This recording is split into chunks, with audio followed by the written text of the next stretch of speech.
one thing I'd like to pump in here on the Go earlier ahead, stuff. please. So we're doing all this acceleration, upright running, and all of that, but what are we doing on the change in direction thing? Talk about it. I mean, I So, was just talking about it with Les. yeah, all gas, no brakes is not a great equation, right? No. So, guys in my network like Damien Harper in the UK, Tom Dos Santos in the UK, Lauren Landau has been doing this for 2 decades, Tim Palott at the USOC. These people are doing pioneering work on change in direction, training, body adaptation, and so on and so forth. So, if we talk about excursion angle on a start or first step or acceleration position, segmental work, and movement pathways, we've done the go faster bit to death. But then when slow down, how far do you put the feet in front of the center mass? What kind of body position? How do we lower the hips in a uniform manner? Do these people have the capability to do like a 5 yard blast stop, 10 yard blast stop, 5 yard flare, 5 yard pivot, so on and so forth? We're not analyzing those abilities. So we're analyzing the acceleration and the running abilities to death, but it's early days on the change in direction stuff. And I think that's where we got a little bit of an imbalance. Now, would you 100% subscribe to the notion that you can get somebody faster by teaching them how to stop better? Yes. And now going down that hole, do you think the limited notion is in the fact that it's easier to assess and measure how well someone's accelerating and running at top speed, and maybe that's why we're not doing it? Uh, I mean, even if you went with barnyard stuff that I do, like, what is like at contact, mid stance, toe off, just looking at body segments on good movers and bad movers, whether they're accelerating or changing direction, you can get actionable data and information and action points from just simple measurements. So, in terms of acceleration and max velocity, we're looking at toe off, max MVP, strike, touchdown, and full support. What were you using for any of our listeners out there that are familiar with kinematics?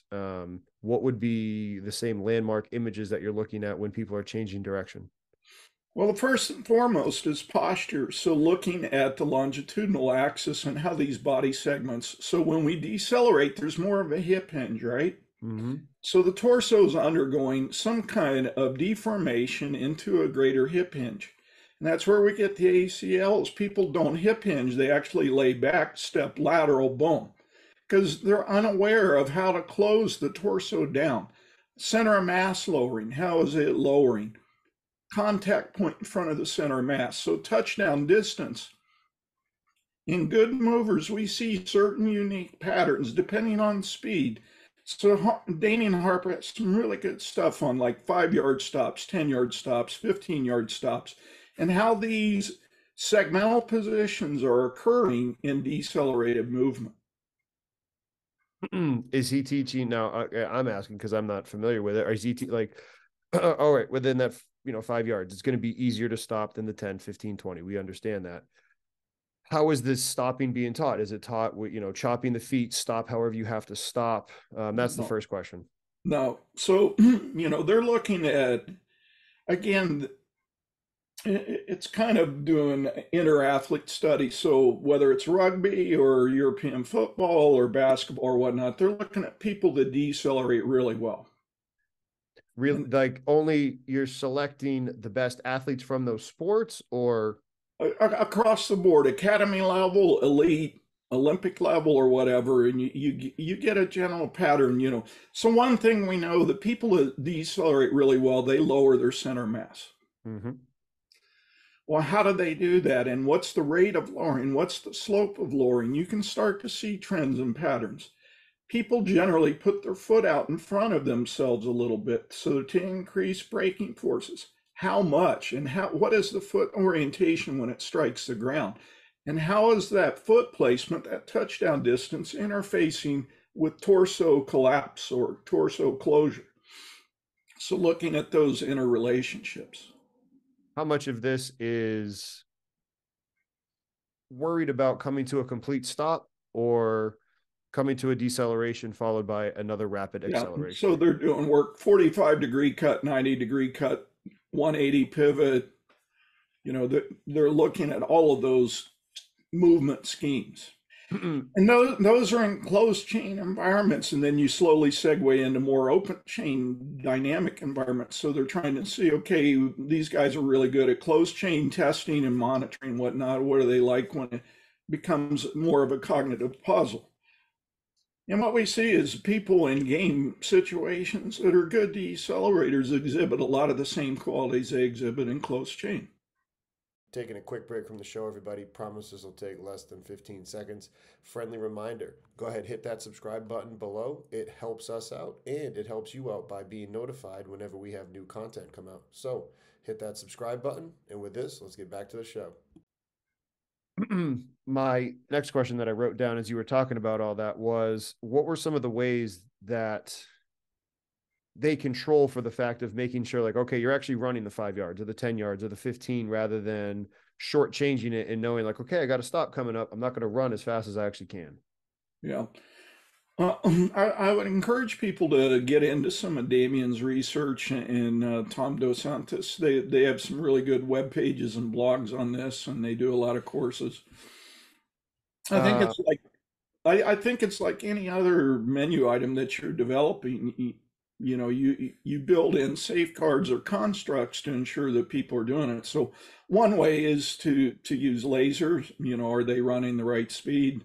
GPS is probably too global on a lot of the short change in direction stuff. So GPS probably, if you have accelerometers or IMUs, that would be a really good way. The quickest way is laser.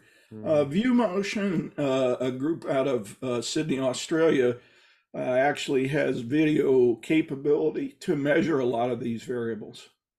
Are they measuring, even to DRF off of that change in direction? Like, what's the orientation, vertical and oh wow.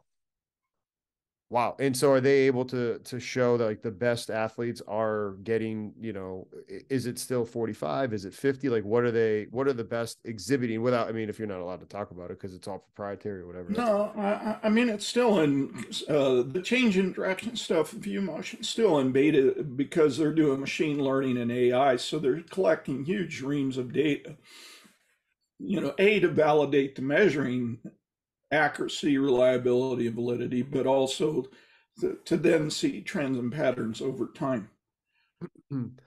As they get as these athletes that, they've been working with and you've been working with get better at the physical capability of it, this is making me think about some conversations I've had with Jeff Moyer about the perception action coupling part of it and, the OODA loop and seeing what's going on. How does that get taken into account with all of this?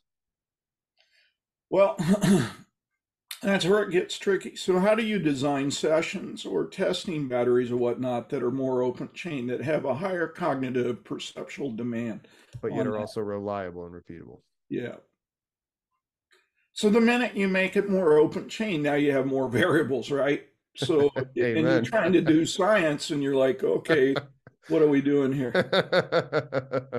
But I can give you a case study one. I work at the MLS Academy here in Austin. So, we're doing various change in direction educational pieces and warm-ups and weight room stations and what have you.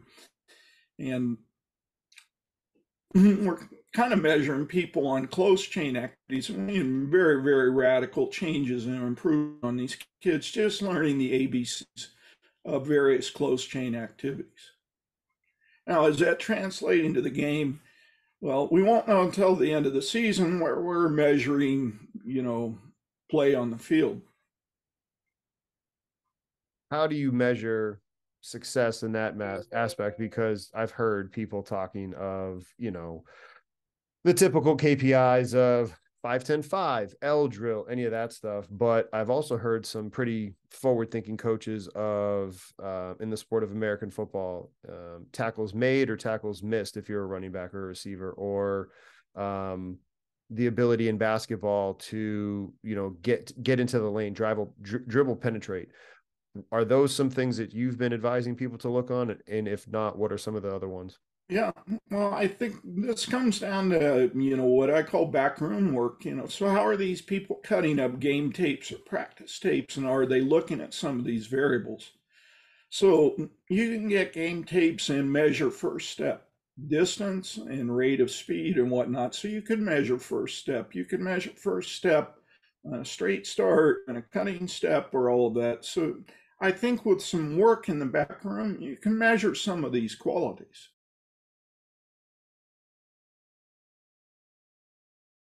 Congratulations on making it to the end of the video. Why don't you celebrate by watching more videos just like it? You can also help us on our quest to placate the algorithm gods by liking, sharing, subscribing, and commenting. Thank you.